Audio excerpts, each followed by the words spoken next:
Now, before we even get into this video, I gotta address something real quick. I actually posted this video yesterday, but I took it down and re-uploaded it today with an important change. In the original version, there was an image shown that I didn't blur, an image of two black men hanging from a tree. And I want to be very clear, that's not something I take lightly. That image carries real history, real pain, and real trauma. So, out of respect for that, and for y'all watching, I went back and blurred it out in this version. Now listen, my content is not made for kids, but I know we live in a world where some younger people still come across these videos. And if that moment in the original upload affected anybody in a way I didn't intend, I sincerely apologize for that. At the same time, the conversation in this video still matters. The history we're talking about is real, and sometimes it's uncomfortable, but it's necessary. So with that being said, I want y'all to stay with me through this. Really listen and take in what's being said.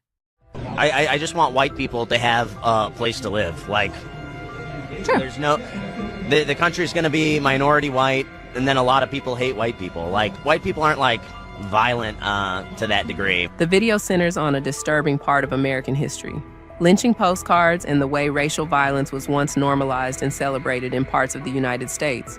It begins with a conversation where one person says white people are not naturally violent and worries about becoming a minority in the future. In response, another person introduces the history of postcard lynchings, explaining that, for decades, photos of murdered Black Americans were turned into postcards, souvenirs, and keepsakes. Yeah, me my phone. Have you ever heard of postcard lynchings? What? Postcard lynchings. No. So, all the way up into the 1960s, when black people got lynched, many people would take photos of those lynchings, and what they would do is they would put them on postcards and knickknacks, and people would spread them around. I won't show those in camera, but here's an example of what I'm talking about. This is called the dogwood tree. Open the border right now. These were knickknacks. So, if you want to say white people weren't violent, can I read you the poem on the bottom of this postcard? No, I know about slavery. This isn't about. No. This isn't slavery. Us. No, They 1908. hate us. This is 1908. This They is. turned us into soaps and lamps. This is from 1908. This is long past slavery. I know. This is the only branch of a dogwood tree, the emblem of white supremacy, a lesson taught in the pioneer school, that this is the land of the white man's rule. The red man once in an early day was told by the whites to mend his way. That, I can't say the word, the N-word, now, by eternal grace, must learn to stay in the N-word's place. In the sunny south, the land of the free, let the white supreme forever be. Let this be a warning to all N-words be, or they'll suffer the fate of the dogwood tree. And in it there is 5 black men hung. This is from 1910, and this actually is one of the most common ones. It circulated until 1960 and was sold in the South. So yes, white people are violent too. Well, we certainly can't. These images were circulated publicly, sometimes with racist messages attached, showing how violence against Black people was treated as entertainment rather than tragedy. Anyone is questioning why white people in America owe Black people in America anything. I just watched a documentary yesterday. It's a short watch, I don't even think it was an hour, and it was called Lynching Postcards, A Token of a Great Day. It's on Paramount. And it talks about how lynchings were a celebration. They called them barbecues and picnics. The whole town would gather around and watch these Black people be lynched and burned. If you were seen in a postcard, because this was when Kodak created the amateur camera, so regular people were taking pictures in the 1900s. And if you were in a postcard that someone could send to their relative across the country, you were a celebrity. So people would get as close as they could to the body to be considered famous in these days. It was like 1908 when this began happening, the postcards. That alone is not that long ago. We always hear slavery was 400 years ago. But these things happened much more recently. The last lynching was in 1981. There were 2 people involved that got convicted. Prior to that, people were not convicted. The coroner's report would say murdered by an unknown person, even though they were photographed and sent around the country in postcards. The speaker explains that these postcards were especially common in the late 1800s and early 1900s, continuing into the mid-20th century. Crowds would gather to witness lynchings, take photographs, and later send them through the mail. Families sometimes kept them in albums. This is presented as evidence that racial hatred was not hidden or isolated, but often accepted openly in society. The point being made is that when discussing racism today, many people only mention slavery, but these acts happened long after slavery officially ended. The narrator then expands the discussion, saying many modern Americans underestimate how recent this history is. Lynching just became a federal hate crime in 2022, and that was with the Emmett Till Anti-Lynching Act. That doesn't even touch on segregation and redlining. I was recently in my hometown, and my mom was able to point out like 5 houses in a neighborhood that is now $1 million homes, or 500,000 to $1 million. I mean, there are some really beautiful historic homes there. She was able to point out at least 5 homes that were owned by people in our family, and they sold them, and that's a bummer. But it was so easy to buy and sell back then for white people. Fair Housing Act wasn't even signed until 1968. So imagine your great-grandma could not own a home. And if she could, it could not be in a decent neighborhood. Imagine the effects that would have on your lineage. Like, how many of you still have your great-grandparents' house around that you can have in your assets for your family, that you can live in, that you can rent out, that you can Airbnb? Owning a home in your family still today, especially today when housing prices are so high and interest rates are so high. Wells Fargo just settled a lawsuit in 2022 for discriminatory practices in their lending, like predatory lending specifically to Black and brown people. The effects of redlining and discriminatory banking loan processes affects minorities to this day. White people don't have that history. So something as crucial as anyone in your family owning a home has still to this day been made more difficult. While some people think racism ended generations ago, segregation, redlining, discriminatory lending, and racial violence affected families much closer to the present day. The speaker uses housing discrimination as an example, noting that many white families were able to build wealth through home ownership, while Black families were blocked from the same opportunities. Those economic effects can still be seen today through wealth gaps and unequal access to property. This is all facts. This isn't speculation, rumors, and conspiracies about this. This is all well documented. Black and brown people are still given more red tape and more issues owning a home. So what makes anyone think that the same cannot be said for discrimination in hiring practices? I say all that to say, it's not just about DEI. That's just kind of been like the hot topic lately.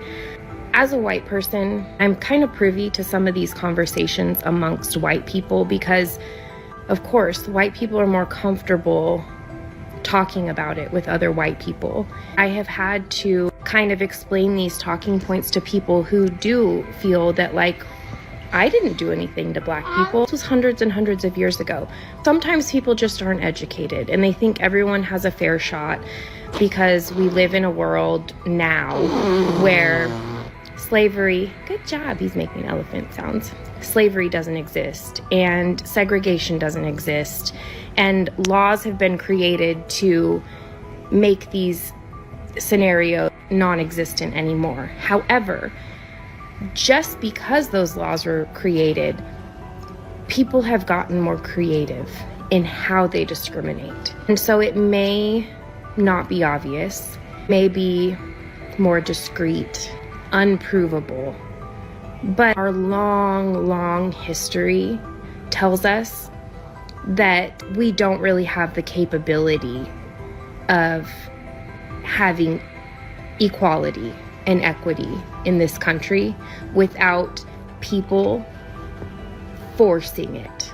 Even then, they'll just get more and more creative, but we have to force it and we have to hold them accountable. It's not 400 years ago. It's not outright and blatant like it was then, but it's happening, and it's still all of our jobs to make sure that it doesn't happen. So if you have the mental capacity to do it, because it is very graphic and traumatic, and I understand that people are kind of tapped out. If you just need a reminder of the blatant history The video also includes stories from modern commentators who say, learning about lynching postcard changed how they viewed American history. Some describe being shocked that these events were treated like community celebrations.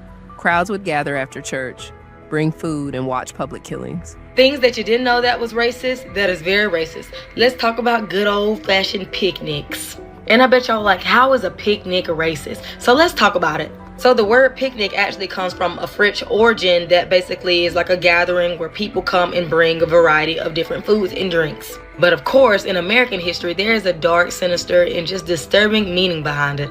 So back in the day, white people would gather around, whether it's a park, somebody's house, a church, and they would just gather and they would bring foods, games, drinks, desserts, all you can name it. And they would basically lynch or hang black people. And it was fun to them. They, like I said, they enjoyed it. It was like a barbecue, and they would often like get like different things that was left behind of the slave and like laugh, and they just thought it was just genuinely funny and just the time of their lives. And this wasn't just the older people. They would bring their children there too. Like after church, let's go to the park and go to a picnic and watch a good lynching. Like I said, the attendees would like often gather souvenirs, and they would like make postcards with like the pictures of the lynching and them beside it. And they say the word picnic stands for pick up, hard ER at the end. Pick up, if y'all know what I mean. But the fact that literally everything has such a dark origin behind it is just so crazy, and they make everything so family oriented and kid friendly nowadays. Like I said, a lot of that stuff on Disney does not be really kid friendly stuff, the real origins behind it. But it seems like they just want us to like make everything that was bad something wholesome and fun. In reality, it is not okay. Newspapers sometimes advertise these events. Children were brought along, meaning racism was passed down socially as normal behavior. According to the speakers, this was not only violence against individuals, but also psychological terror aimed at entire black communities. Oh yeah, and I forgot how many people didn't know that. So let's take a deep breath and let's take a ride. First off, the definition. Lynching is the public killing of a person for an accused crime without any due process. No trial, no nothing. And yeah, white folks were very happy to attend these events. They attended by the thousands sometimes. And we usually only learn about the young male victims, but no, men, women, children, pregnant women, pastors, elders, no one was exempt. Lynching advertisements were put in newspapers, like next to wedding and graduation announcements. White people would gather, sometimes after church, in their finest clothes, with all of their family and friends and their children, and watch, cheering the entire time. People would take pictures and then use those pictures as wish you were here postcards to send to their family and friends. They would also use these photos in newspapers to report on the lynchings as news so that people who couldn't attend could read about it. Massive trigger warning for what I'm about to say next. It's taken me 30 minutes and I can still barely say it. So if you have reached your limit, cut the video off. I'll see you next time. Save it if you want to work your way up and come back to it later. Not only would white folks cheer, not only would they participate in lynchings, not only would they take photos to share with their family and friends, but they would take things from the lynching sites as souvenirs. Sometimes those things would end up in shops the next day. I wasn't going to film this video today because videos like this really do take a lot out of me, but today is the anniversary of George Floyd's death. And under every single memorial post for him that I have seen terrible comments, laughing, joking, and you better believe that those people have that video saved somewhere. Just like folks had these postcards. And I know that's a lot to take in. I don't really like posting about this kind of stuff very often, but y'all gotta accept how bad racism was and is. And if we can live with the experience, you can live with the knowledge. One example discussed is a case in Kentucky involving a black man named Rufus Bruder and a mob attack that led to several black men being lynched. Their bodies were photographed and turned into postcards. So yeah, there's a long history of how black people would often try that in a small town and they'd end up on lynching postcards. And I'll go ahead and talk about this one again that happened just down the road in Russellville, Kentucky. So the long and short of it is that a black man named Rufus Bruder was physically assaulted by his employer for missing work to take care of his sick wife. And Mr. Bruder wasn't having it. He kind of fought back a little bit. and his employer pulled a gun and shot Mr. Browder in the chest. But it didn't kill him, and Browder pulled a gun and shot his employer. And his employer shot at him again and missed, but Mr. Browder then returned fire and killed his employer. Mr. Browder's black, his employer's white, so of course he gets arrested and charged with murder. He gets brought here and housed in the jail of Bowling Green to get him away from the lynch mobs that were coming for him in Russellville. So then there's a black membership social justice advocacy group, the True Reformers Lodge, that starts going around the streets of Russellville talking about the injustices that Mr. Browder is experiencing. And they start publicly raising money for his legal defense. And the good old white folks of Russellville didn't particularly care for them trying that in their small town. And 3 of the black members of the True Reformers Lodge were arrested on various disturbing the peace type charges and thrown in the Russellville jail. And after a week or two, the lynch mob in Russellville started getting really pissed about how Mr. Browder was all protected in the Warren County Jail in Bowling Green, and they couldn't do anything about it. So they decided they'd just go down to the Russellville jail and get those True Reformer Lodge member boys out and make an example out of them. So they went into the jail and pulled out those 3 members of the Reformers Lodge. And they grabbed another unlucky black man who just happened to be in the jail on a concealed weapon charge. The next day, those poor men had this picture taken of them that was destined to be on a postcard. And the postcard read, "Taken from death, lynching at Russellville, Logan County, Kentucky, July 31st, 1908. Hanged on the old Proctor lynching tree. This is a multiple cedar tree, and these 4 make a total of 9 men lynched from this cedar tree, some of whom were white. This tree is an old landmark, and was an old cedar tree even in the youngest days of the oldest settlers. Russellville was one of the old pioneer towns of Kentucky, and was settled in a canebrake. This is an exact photograph taken at dawn, August 1st, 1908. Copyrighted 1908 by Jack Morton, salesman. Stallman Building, Nashville, Tennessee." Another theme in the video is the emotional impact these images still carry today. Some speakers compare the sharing of lynching postcards in the past to the circulation of videos showing modern police brutality. They argue that repeatedly sharing traumatic images of Black suffering can reopen wounds and desensitize society. I know I have a really small audience, but I feel like this is relevant to the impulse that a lot of people feel to share videos or photographs of Black people being murdered or brutalized by the police. Back in the 30s, there were things called lynching postcards that were sent out frequently after public lynchings happened. Racists would send these to one another to commemorate lynchings, and they would share them with racist words or poems on them. They were like trophies, memorabilia of racism. They've been likened to bigot pornography, and I think this quote here really gets the point of what I'm trying to make. Go ahead and pause if you need to read it, because it is very important in my opinion. So while I get where the intention is coming from, it's very triggering and traumatizing, especially to Black people. So please stop sharing videos of Black people being murdered by the police. Rest in power, George Floyd. Some speakers argue that when people say, "I didn't do it, my ancestors did," they ignore the long-term benefits passed down through generations. Wealth, land ownership, and social advantage built during discriminatory eras did not disappear overnight. The narrator strongly emphasizes that lynching postcards were more than pictures. They were tools of intimidation. Sending a postcard of a murdered Black person to another Black family was a warning. I knew that lynchings were part of our history, but I didn't know that it was to this extreme. I didn't know that Black people's bodies were posed like hunting trophies so that white people could pass them around like trading cards later. It wasn't that long ago. Recorded lynchings went up until 1968. That's only 55 years ago. And I can't even say what's even crazier, but what is just astounding is that it wasn't until 2022, last year, that lynching became a federal hate crime. And that was due to the Emmett Till Act that President Biden signed.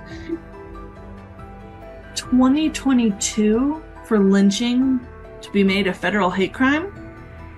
When clearly the evidence shows us this was a hate crime from the beginning. Our nation's history is ugly. There were great moments. Of course there were great moments. There were a lot of terrible moments. We have to know about those terrible moments so that we are not doomed to repeat them. We must learn. It sent the message that violence could happen again and no one would be punished. This fear helped maintain white supremacy and social control.